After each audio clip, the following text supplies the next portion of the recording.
You are now live. Okay, we are now live. Got it. All right. And Faith, for some reason, you got it? Okay. Our tech guys are working on it. Just have Faith, there's the committee room. Well, we don't have participants. We don't have participants, so that's what we're gonna see. Okay. So, committee.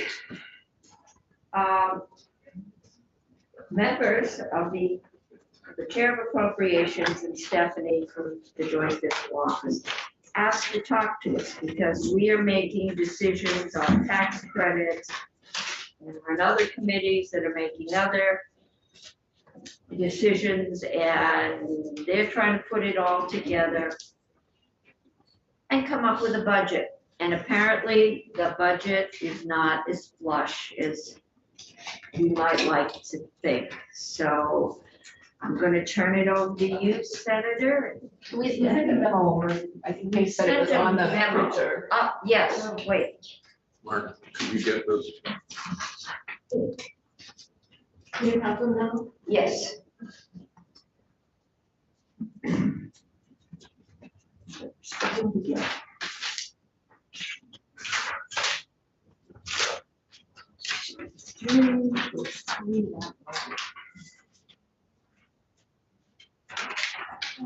Okay, we got them. All right.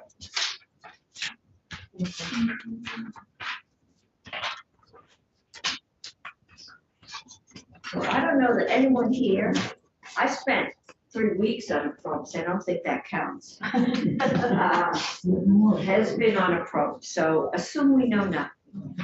Well, first of all, thank you, Jane Kitchell, Chair of Senate Appropriations. For the record, Stephanie Barrett is with me from Joint Fiscal, who is our lead person from Joint Fiscal on the development of the Senate budget. And we were talking, and it really struck us that we had to have a conversation because the intersection of what we have for revenues and decisions that you make around taxes are going to profoundly impact what we are doing in the budget. And as we've said, there's a lot of money, but there's not enough money. And for us, the important thing is revenues are ongoing resources to fund the budget. And so we have a lot of one-time money, but we have to be very vigilant that in fact we are not using one-time money to create obligations for ongoing funding, and we run into a sustainability problem. For those of you who've been around a long time, and there's a photograph of the dead alligator in there, we have dealt for years with the cost of government and the revenues. There's a gap. And we have on the House side a bill that would actually have an impact on reducing revenues by close to $50 million. It's here. It's here, okay. And that's why we felt now is the time to come and say, with fewer revenues that are going to be available to fund ongoing, what does that look like relative to what we are seeing and experiencing right now? Even though the projections, as you know, Madam Chair, we're going to see with that $50 million revenue off the table, the alligator graph coming back in, I guess, 26? Oh, 25. 25. Or something right now. Okay. Maybe staying in balance for 24, depending on the choices you make in the budget in 23. So obviously the decisions that you're making about available revenues or decisions that might reduce available revenues are coming in collision with what you're seeing here. And this is not all inclusive, but one of the things that I think probably really is so different this year than it has been historically, and that is Department of Labor has always been very flush with federal funds. We are now having to underwrite the cost of UI administration because of reduced federal revenues to support that by $12 million. That is a pressure on the general fund that we have never had to accommodate before, and it's ongoing. So there's 12 million right on the top. The governor's proposal, and we haven't made decisions on this. UVM hasn't had an increase in their base for 15 years, and the governor's proposing doing something for that. State colleges, the governor's proposed has 5 million, but we've heard, and for anybody who's been involved on that stabilization for the state colleges knows that that was a multi-year where you had to continue to increase the base and there had to be bridge funding. So there's 5 million. There's nothing to address the bridge need, which is close to 15. As you can see, so that's another issue here, and that is how we fulfill that commitment to stabilize our state college system. The governor's proposal, as usual, wants to move the Community High School of Vermont from the general fund to the ed fund. That we have fought that battle, and we fought that battle, and we've lost that battle with the House. So the governor's budget, to underwrite some of his proposals, assume that those general funds that are currently going to the Community High School of Vermont will now be available. We have our designated agencies, and any of you who've been hearing from your designated agencies or your specialized agencies know that for years, the budget as proposed had no increases for that part of our healthcare delivery system. The legislatures try to eke out some increases year after year. One was to get salaries up to $15. And they're saying that they really need a 10% increase. The governor's proposed budget is 3%. And that also is proposed for our Choices for Care, which is our system to keep elders and people with disabilities in their homes. And so a 3% increase is $7 million. A 10% increase, as you can see, would require quite a bit more than the 7 million. It would need 16 million more. For us, we're looking at a budget that requires for state salaries and benefits increases of over 10%. That's not even operating costs. So many of your DA, all your DAs and SSAs operate residential facilities. These are facilities that are caring for our 248 population, which are people with intellectual disabilities who have committed very serious crimes but can't be adjudicated. The other population would be those with a mental health diagnosis who also can't be adjudicated as a result of that. So when you're operating facilities with a cost of food and fuel, you can see 3%. In fact, you're going under even more. Then we have obviously the child care rate increase. We have the proposal for substance use disorder. Parent-child centers, there's no increase in the budget. So if we give them anything more, it would have to, I don't know how we'd have to find it. In addition, we have heard from our youth service bureaus, and they're getting no increase in terms of their contract for services. The conservation districts are in, they said they haven't had an increase for years and years, and they're one of the very key players in water quality, particularly in the ag sector. Crime victims is running a deficit, and we actually are funding that whole system on fines, and it's not a good revenue stream. So the question really should be, is that the right revenue source to support crime victim services? And I think our answer is no, it isn't. And the revenues, we've had to make them up with the general fund. Environmental justice bill, we're in the process of doing something on that. Probably the number of positions that are in there are going to be down, but it came in with a $3 million appropriation. Judiciary, they're having trouble operating the courts because of security. They can't get deputy sheriffs, so we're looking at how we can get better utility from the state pays deputies. But that's going to take more money. They had originally thought 1.5 million. We're hoping that we can get better utility from the staff we're already paying for. And Stephanie's been working on that. We know that cannabis, we have no revenues coming in. In the budget adjustment, we covered the operating deficit for this year, but it's out there again for. Well, this would be the deficit after the fees. Yeah. And the fee bill. And the fee bills, but they know the fees weren't going to be high enough to support it. So we didn't really want to add to our internal service deficit, but that's what's here. We have we have a number of bills out of health and welfare. And this is the peer support. 911 has been, as you know, you've been taking testimony on it. The revenues have not been sufficient to support the cost. The governor's proposal is, well, we'll deal with it by moving it over to the general fund. So that's another new cost ongoing, potentially for the general fund.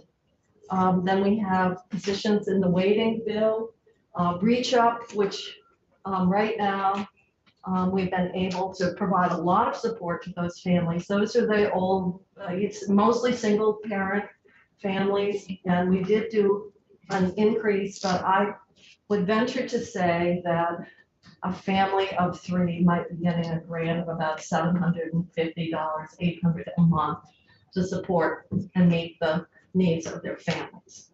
And that's an area I've kind of felt passionately about because we talk about childhood hunger, we talk about, housing instability, etc. It's $800 a month. It's not easy to live on, even with other forms of assistance. And then we always have VHCB. Housing is a priority. Dealing with homelessness is a priority. We notwithstand the full transfer, and we've done that for year after year. We have a lot of testimony saying we should really fund VHCB. If you do that, then you have less general fund to support other areas of budget and the RPCs, and you add that up, and it's not all inclusive. You can see why we're feeling the way we are in terms of we're going to have to whittle this down. But this is to give you some sense of why it's so important for us to have this conversation about the extent to which we want to reduce our revenue base without consideration of the various needs that have been identified historically or even within bills that we've just received. So it's, I guess, sharing the pain may be a good way of describing it, but it's important that people have an understanding of what it looks like in totality, because so much you see is what I'm doing in a particular committee. But when it all comes together, and then it's combined with the potential of reduced revenues to support whatever we decide to do, it really is putting the Appropriations Committee in a position where the decisions are going to be really not easy to make. We will make them, but what I'm saying now is because we're kind of at the end of the process, it gives us in the Senate the opportunity to really reflect and say, can we forego or reduce revenues by that amount relative to what it means here, because it's a zero-sum game when you're getting to a balanced budget. And a tax credit is an expenditure. It's no different than increasing an appropriation. It's an ongoing reduction of revenue, and we have to accommodate for it. So there are a variety of bills still out there and House bills coming over that aren't even reflected here. And some things we will deal with them because they're one time, but even there, our ARPA is oversubscribed by about 60 million in terms of requests.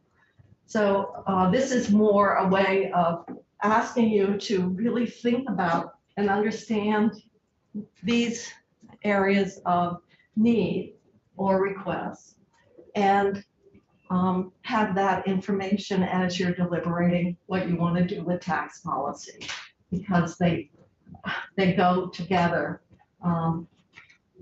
inextricably, and the decisions you make and the amount of revenue we have will greatly impact what gets funded and what doesn't, and the extent to which we begin to address some of these chronic areas of underfunding. In some ways, there's a desire to do more things and to add more things.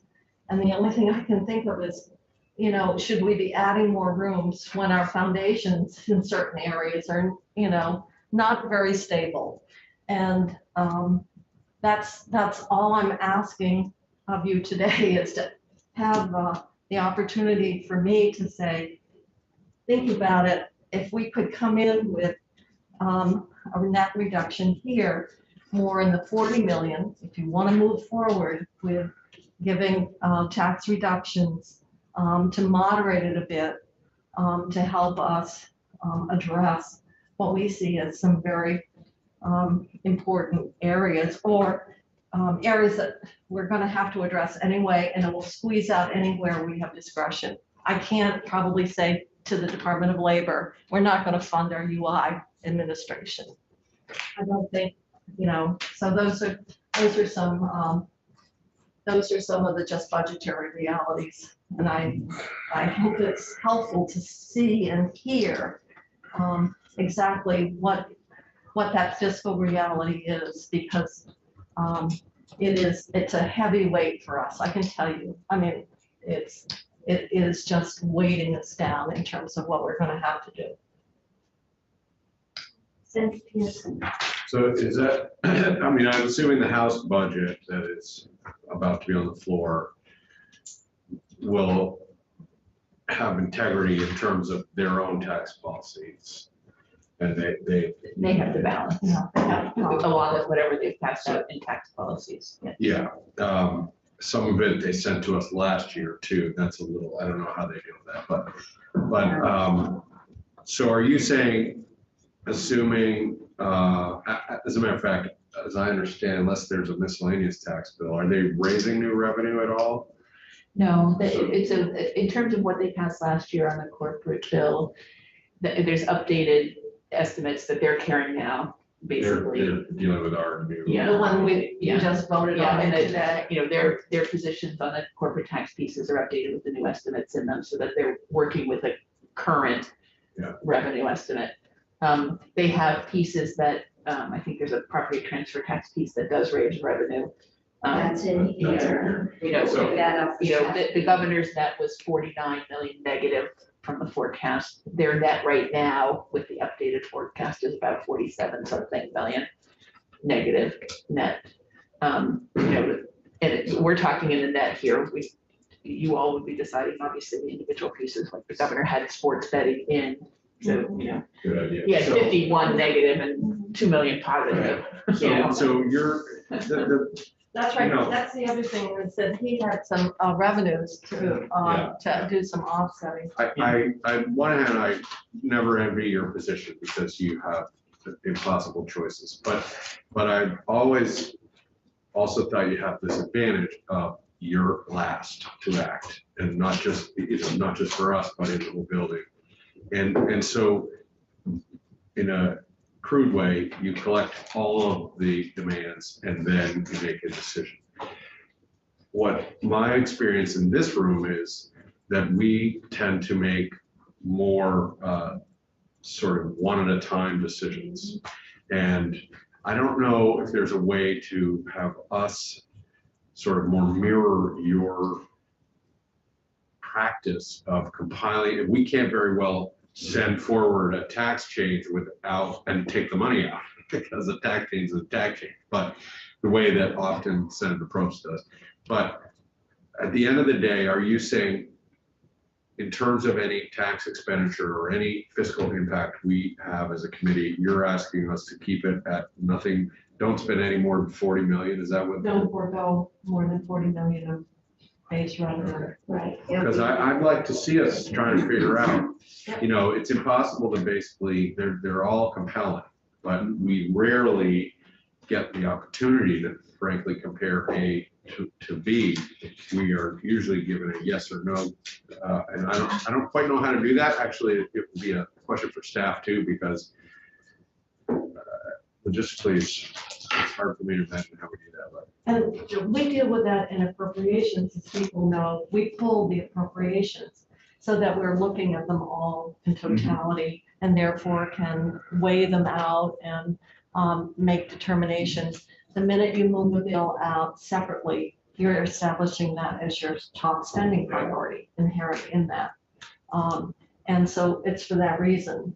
And it's also for that reason I never sponsor a bill that carries an appropriation, because I don't want anyone to think that I'm, biased towards one area of spending over another. But that's how we do it. But you're right, Senator Pearson, as you're moving things out, and in some ways, the fact that the other body voted out a tax bill so early in the process, it makes it very large. We would have, obviously, it's going to put what budget they send us. They're going to make it balanced, but it probably will reflect some decisions that we would find difficult to make, or we would want to make some different ones. And so that's why it all hitches together. And that's why I was feeling so strongly that we ought to come and have this conversation with them. Okay, Senator Gray. Thanks, Senator Fishel. I have a couple of questions. So we were hearing about how solvent UI was, remarkably solvent. That's their trust fund, right? You can't use it for administration. Is there no part of the UI rate that covers the administration of the program? No, we had testimony on that. That's not possible. Now, some states that are in the same spot because of the reduction, they have done surcharges or some other things to generate to help offset the cost of the administration. Right. Well, I suppose a fair question is, to what degree do we expect programs to bear the cost of their administration? I don't know if they're always supposed to be, sort of self-funding, or we always end up having to just leave it on a general fund. Well, what you're seeing here is a historical departure, because Department of Labor historically has been very heavily federally funded, and so this is something that we just experienced. We do fund administration of programs. For example, the LIHEAP program, if you spend more than 10% more for administration, the state has to pick it up. And there are, particularly with the emergency component, we exceed that 10%. So the state, it's mostly, except for grants, we are underwriting, unless it's 100%. So the regulatory programs like DFR and OPR and things like that should be funded, and DFR it certainly is. OPR has got a little glitch in it from the pandemic right now, Which is another problem, as the chair probably knows. But those types of programs are the ones that are basically user fee funded. Yeah. But and then they come with different match rates, so like child support is about a 60-40 match rate, some are 50-50, some have different match rates depending on, IT, et cetera. So there are a few, as Stephanie pointed out, that the revenues support the cost of the regulation. And in DFR's case, of course, they actually They create some capacity. They help us on the budget side. I think the EJ number may come down based on conversations I've had in the last day, but still that's a small amount. I have a question maybe for our chair. just as Senator Joel's talking about making an appropriation that stands up, taking one-time money to stand up an ongoing obligation, I don't know to what degree our tax exemptions are one-time versus, virtually permanent. Like, do we? Virtually permanent. They're permanent, and we have to take it right off the top of available funding when we build the budget. So the minute you give a tax credit or a tax reduction, then we just have to adjust what we have available to fund the budget by that amount. We don't know if any are sunset. I mean, some states build their tax credits on sunset structures Right. and have sunset commissions that review them. And so you have a process about whether or not they get extended at various points in time. But Weaning yourself. Okay, thanks. So I'm also, Senator Rockin had Do you have more time? yeah. We have a lot of bills, but yes, I have more time. Thank you, Jim. So do you know what the cost of this VDOL? It's just basically withdrawal of federal funds? Feds withdraw. yeah, funds. and any increased cost base, I think, on top of that. So we made up $18 million of Department of Labor, essentially UI, in the budget adjustment itself, just for this current year. And that's rolling out into a lower amount for need for FY '23 from the general fund. But that's because our cost basis has gone up through the pandemic and our federal funds have gone down at the same time. And that's where you land 12 million. I believe that it's gone down. I know at this particular time with a system that was so critical, it's just hard that they've thrown all this money in so many different ways, and yet it seems like. So, and you started out by saying, we've got a bill in here that reduces revenue by $50 million. The child with 48, the child tax credit. The one passed by the House. Okay. So. that and the increase in Social Security raise the 5,000. It's about $50 million. So when you say tax credits are permanent, do they absolutely need to be permanent? There's one bill we have where we have a pilot tax credit. I mean, are you just assuming that we'll never repeal it? Or even if it's sunset, you can't budget it that way?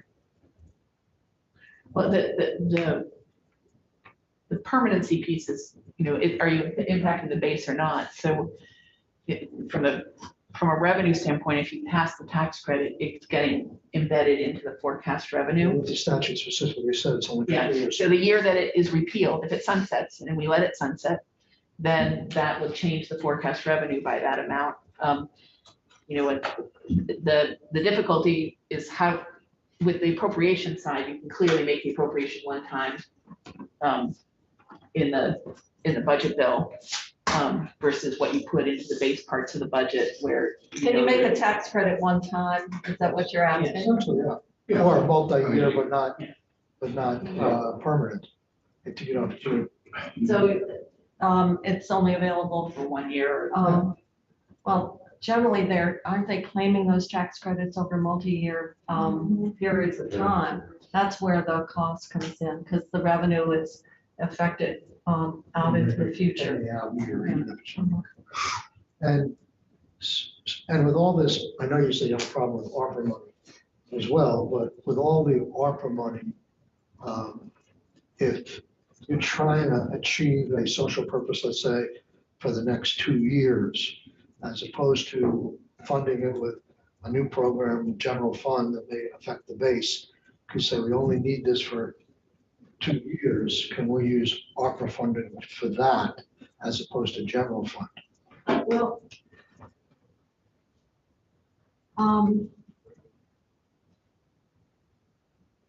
as long if it's a base expenditure, it's sort of like what we did with CRF, but we knew we would have to would free up that money, and then we used the freed up money for one-time expenditures, but then we had the revenues there to fund the ongoing, so then we moved it back. So if you're just doing that to use ARPA for permissible base expenditures, if you pull that general fund and use it somewhere else, then you're going to have a shortfall 2 years out.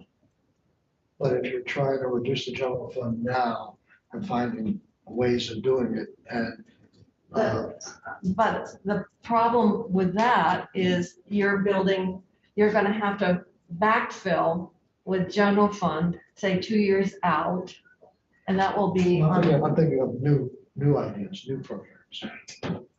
New initiatives. I guess that could be funded with one-time general fund now.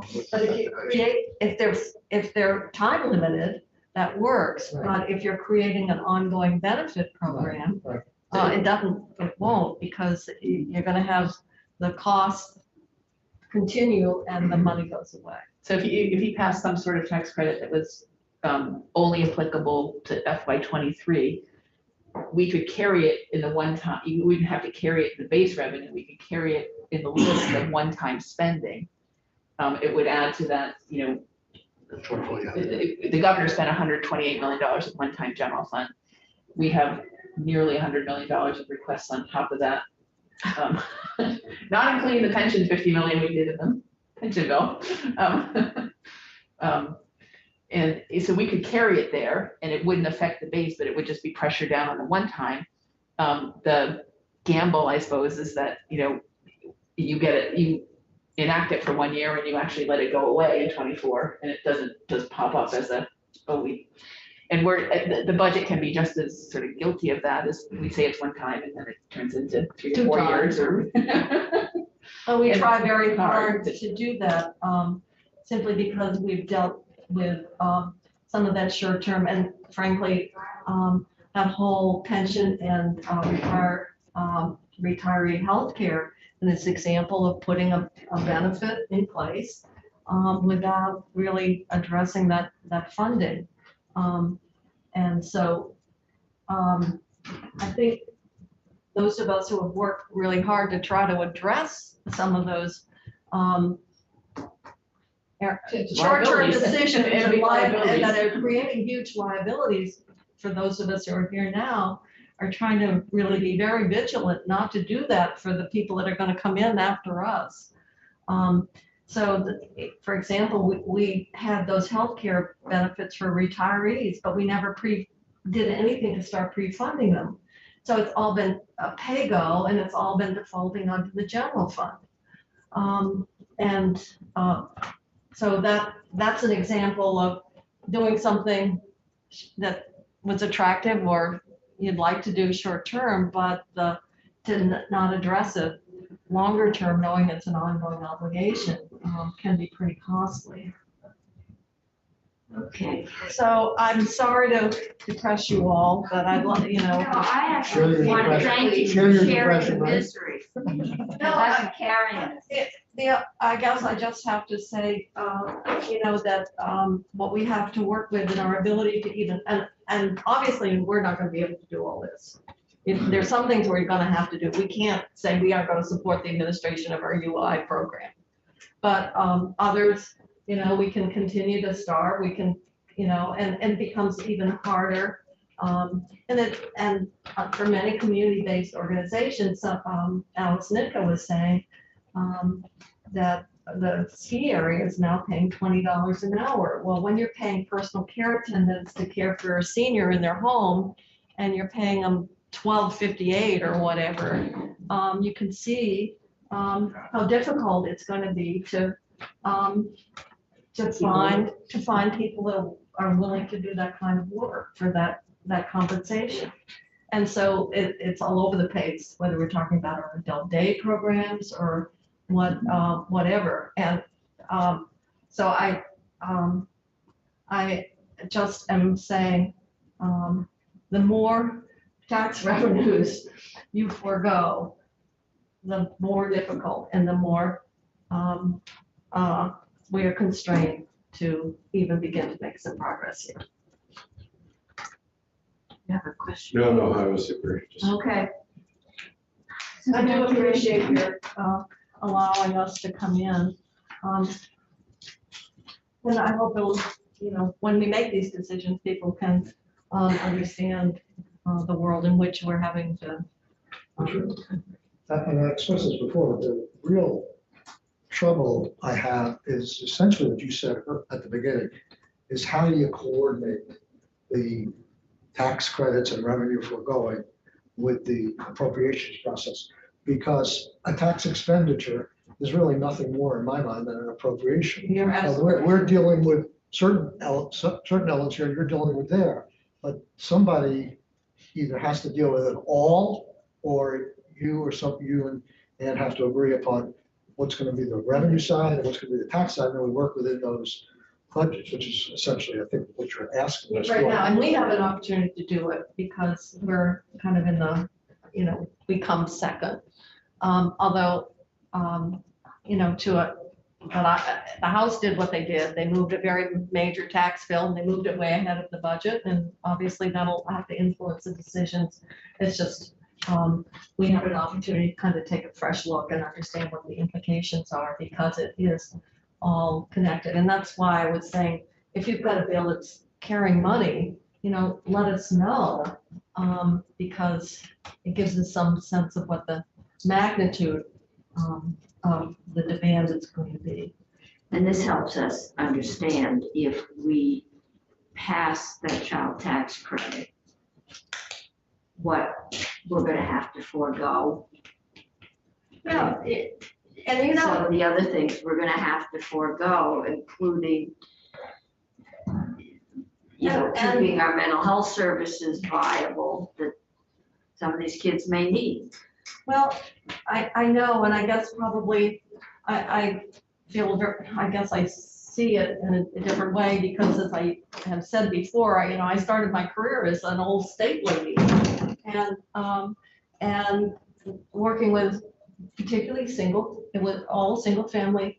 And at that point we were, you see the level of assistance and how that is eroded. I imagine there are very few people in this building, and we never hear it, and Senator Sorokin will know this, we actually supplement the SSI benefit. It's an AABD. I don't think it's been raised in 20 years. $55 probably still? I don't know how much it is. And nobody comes in, and so we're saying, gee, we should give more of a break on the Social Security piece. Well, these people aren't even getting Social Security, and no one's saying, gee, what about they're the poorest of our seniors and our disabled. And nobody even comes in our public hearing saying, why don't you, increase the states up to this poorest people? Or you could say this is a wonderful benefit, and certainly the child, and I understand the value of the child tax benefit. But those revenues, if they're not there, then what is the impact and who is it impacting? And you're going to see it's probably the most vulnerable Vermonters. They're going to be people with, the mental illness, or they're going to be people who are with developmental or intellectual disabilities. Or you're going to, so it's so important to say, if I give this benefit and I want to assist up to this income level and revenues go away to make that happen, then what is the impact and who is it impacting the most? And those are things that, I think about all the time. It's like, gee, that's wonderful, but it just makes it more difficult to begin to make any progress in some of these very less than attractive or not advocacy driven. I haven't heard an advocate, Michael, since you were around, talk about. I was in on the PNA every year. Yeah, I know you were. Talk about what? You hadn't heard an advocate talk about, There's no more Let's say, advocacy. The personal needs allowance for the elderly. yeah, the state supplement, the SSI benefits, the old aged, blind, disabled benefit, when it became federalized, and I'm really showing my age, but it was way back in the early 70s. We gave up the AABD program. It was a state-funded public assistance program, and it became federalized, SSI. And at the time we did it, because of the benefit structure Vermont had, we actually supplemented the federal benefit. And we would increase it from year to year. because it obviously between the two afforded a better standard of living. So I'm just saying, those old programs, no, there are very few people who even know they exist, much less advocate for them. The advocacy of the low income and average Vermonters in this building has all but disappeared. It really has, it has, and We are the ones that are left. Okay, and we're gonna have to wrap this up so we can get back to I know. doing that now that we all feel good. Thank you. Well, I hope it's been helpful to think about, if I do this, then what are the collateral impacts? Who is Ray, you ultimately? almost ought to have in a committee like this, a chart on the wall that shows the cumulative amount of tax expenditures that you passed during the course of the year. Because we do tend to forget about it. We see it so much on a bill by bill basis. Greg has it on a As sheet for opposed you. to, yeah. He does. He does. But you're right, you see it only by itself and it's ad hoc as opposed to what does it all add up to and what will be the cumulative impact. So John Muir said everything is hitched to everything else, and what you do here really hitches to what, happens next door. So thank you. Okay. In other states, they have a joint finance committee that does revenue and budget together. State I used to work in, and staffed that committee. So you look at the whole big picture together instead of doing revenue and budget separate. All right, committee. Now that you all feel as miserable as I do. We're gonna go on to H627. Senator Tomorrow Cummings? we are going to, Faith, is that you? Yes, it's me. Our Yeah. lawyer has disappeared. Oh, And- our and lawyer he's- has disappeared. He's not responding to email. Shall I try to get, Cassie is here and Maura is here, but I just need to know what you want to do. We got 281 on our list to act on today. Not today. What's 281? Senator Bray, we have 281 on the It just calendar for came in the tomorrow. door and it's on for tomorrow. We need So to go to approach. it needs to go to approach. Well, there's work required. I'll have to look. It's not, there's How not, did it only get here today? We have a minute. Oh, when did you vote it out? last Friday. And it literally came in the door at 1 o'clock this afternoon. Well, maybe they don't think it needs to go. I just want to double check so we don't Okay, caught by surprise. yeah, because we could put that on if it need to, if we are going late. Yeah, I'll just double check with Okay, the secretary. so we are not finding David Hall and the house is not on the floor. No, I think they are. They are. Oh, they are? We just don't get a red light? I don't know why. They're about to go on the floor. Talking about coyotes. Chris. Yeah, that's the bill, just came in. Well, Senator Cummings, Yes.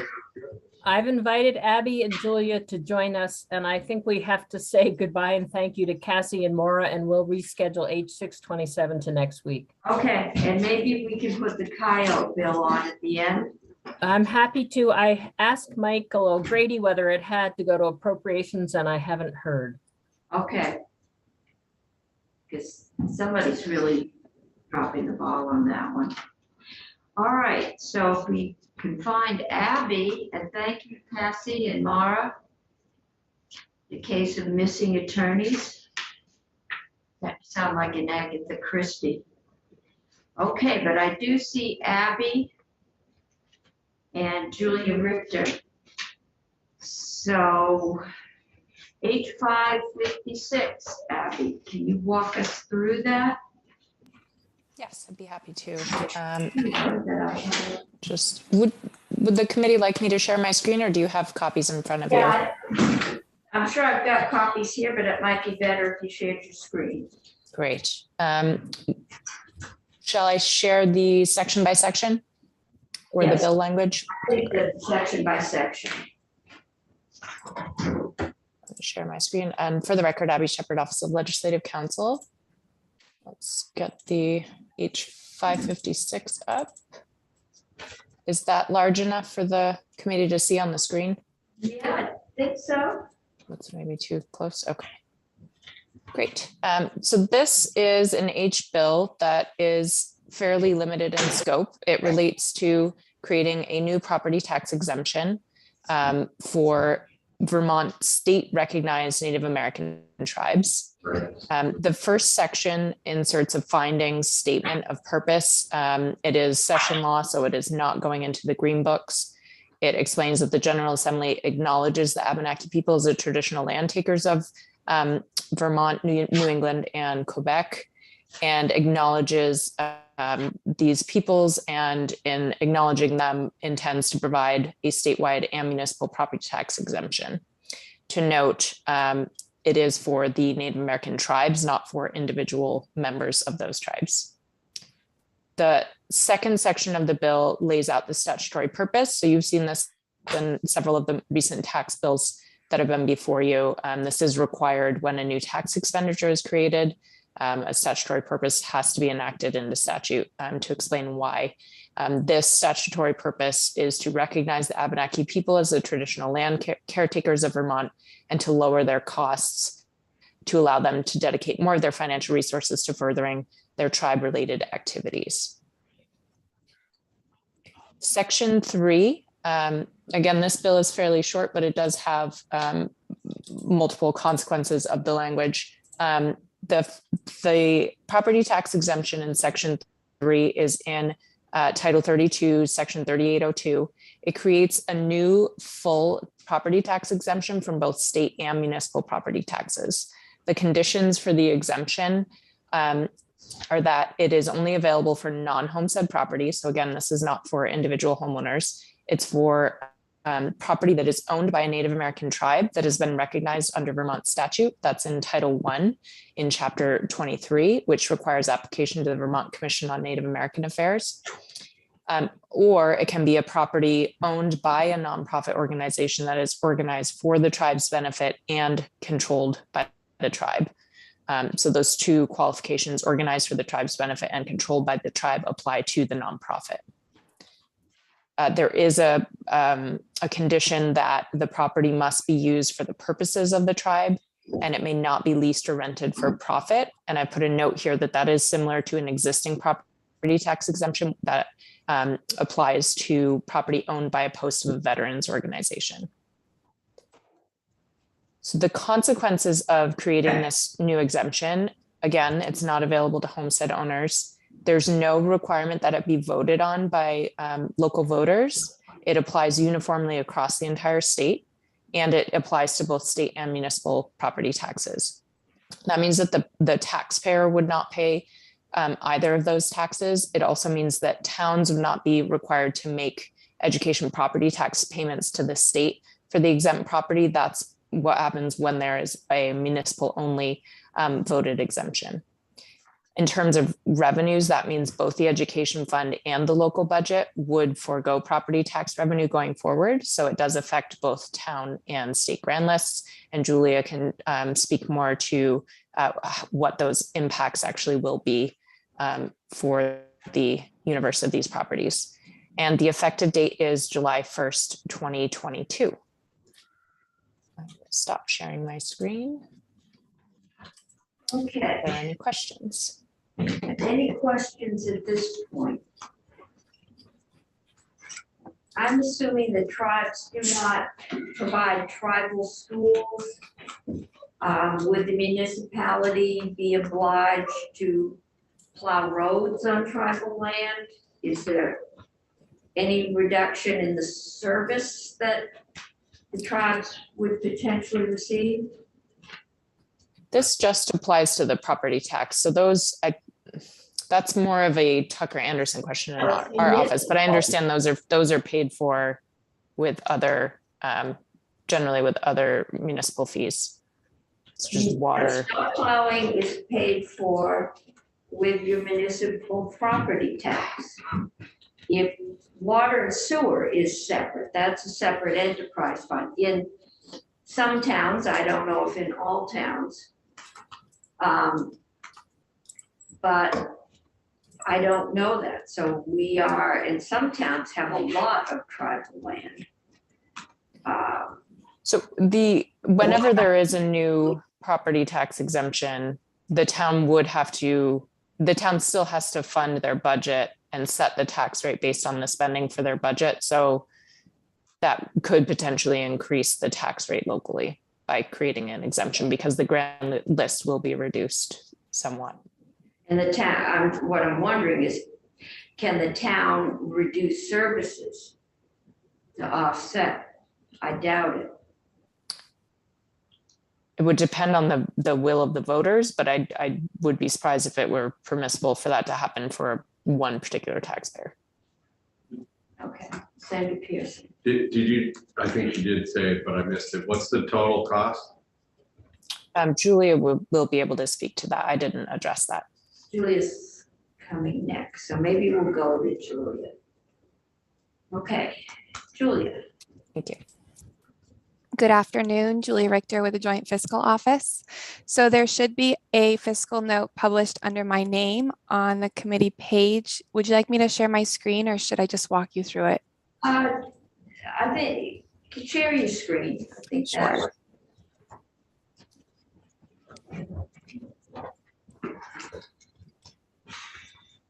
$1,000. Okay, are you able to see my screen? Yes. Okay, so according to information from Vermont's 4 officially recognized Native American tribes, there are a total of 4 properties in Vermont to which this tax exemption would apply. So we estimate this bill would reduce education fund revenues by approximately $7,000. I'm happy to go into any more detail if that would be helpful to the committee. Okay, what about the municipal? About 2,000 over the entire state. Okay. Okay, We couldn't tuck this into the miscellaneous. yes, we could. And we don't, I mean, this is another one you can wait on and just see what the numbers work out. Is it possible that a greater amount of land I think 2/3 of Oklahoma was just deemed to have been a tribal area? Is it possible that in the future, much larger tracts of land could be deemed available for this credit? Could the tribe buy up 100,000 acres? I will leave the speculation in terms of how tribes would respond to maybe to the tribes. I know that they did provide some testimony regarding that when this was being considered in Ways and Means. I'll just add that our analysis assumed that the universe of eligible parcels would not be expanded with the passage of the bill. And we also assumed that the bill would not incentivize the transfer of property ownership from private ownership to tribe or nonprofit ownership. So that's where the $7,000 figure came from. Of course, if the universe were to be expanded, the fiscal impact would be greater. Okay. Any questions? I guess how many properties are we talking about? So we received our information from the Native American tribes, and the universe that was given to us was a total of 4 properties, which are owned by tribes or eligible nonprofit organizations.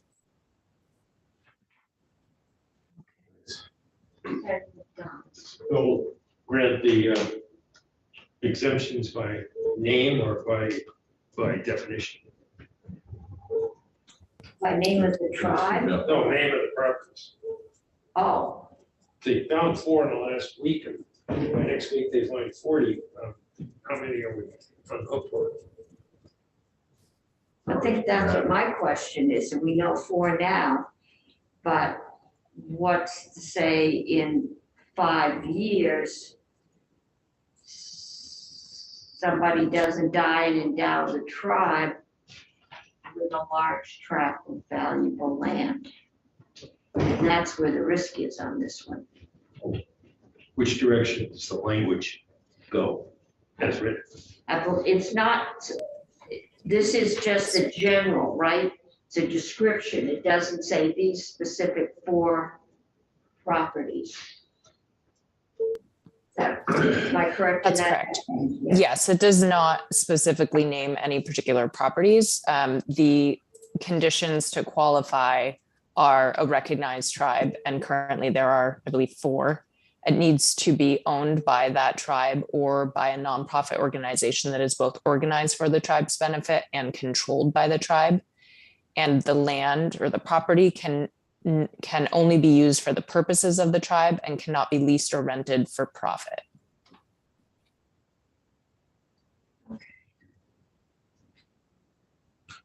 Okay. Other questions? I'm not seeing any, so thank you. This is one that You're sounds modest, but Senator Bray. So I'm thinking about the risk you're seeing if land's increased. I wonder if you would, I'm trying to think of ways of managing it. I wonder if there could be a dialogue associated with the exemption so that if you then added more land, that made it more costly, that it would be capped at a certain amount. We could, or we could say that it has to be, with the permission of the legislature, it could be expanded. So that we have some control over how much property we're exempting. And it would be very odd to create a permanently binding obligation that you couldn't adjust, and someone could change the basis of your Yes. obligation without any Your recourse on permission. your part. Yeah. I think that's the basis. It's a very small amount of land now, but there's no guardrails that says it's going to stay a small amount of land. Senator Brock. But where would are you thinking of something like a register of these lands that are tax exempt, or would the towns be identifying and be on the tax rolls of the town and listed as an exempt property? How do we do it with things like BFWs and American Legions, for example, that have an exemption? Does anybody keep a list of what that Oh, yeah, represents? there is a list of tax exempts. Yes, that's still on the grand list. And there are a few years ago, I'm trying to just find that language, the legislature did put in a requirement that I believe it's the insurance value or insurance replacement value has to be listed. But let me just find that language and then I'll share that with you. We have on more than one occasion tried to reduce that list. In places like Montpelier, it's over 30%. We're sitting in one of the biggest ones of the landmass is tax exempt. I just found the language. If you'd like me to read it to you, I could also share my screen. I'm not sure what's easiest. In Title 32, Section 3802A, before April 1st of each year, owners of property exempt from taxation under certain subdivisions, I'd have to look these up, some of them, so it's not every single exempt property, shall provide their local assessing officials with information regarding the insurance replacement cost of the exempt property, or with a written explanation of why the property is not insured. And I can follow up to let you know which exemptions are subject to this insurance replacement cost information. So this particular, if this were passed, that could be added to that list to be maintained and therefore make it searchable, and therefore you'd be able to have an inventory Yeah, of what's represented. But I don't know that we have yeah, if you build more VFWs, they would be tax exempt. If you build more colleges, they're tax exempt. If you build more fly fishing museums, then senior housing projects. But it would be interesting to see how much of our property is tax exempt. And you add that to current use. That might be an interesting thing to take a look at. Okay, Madam Chair, I'm yes, still reeling from listening to appropriations come in. And we're in here talking about exemptions and more stuff. Our habit is to grant the military and the veterans, Native Americans, and you name it, exemptions. At the same time, we don't we're admonished not to raise taxes. If there's something that deals with poor people, it shows up in appropriations, and then we're accused of spending. And if they're wealthy people, they get their breaks through tax credits or reducing the amount of money they owe. And it just seems to be a one-way street.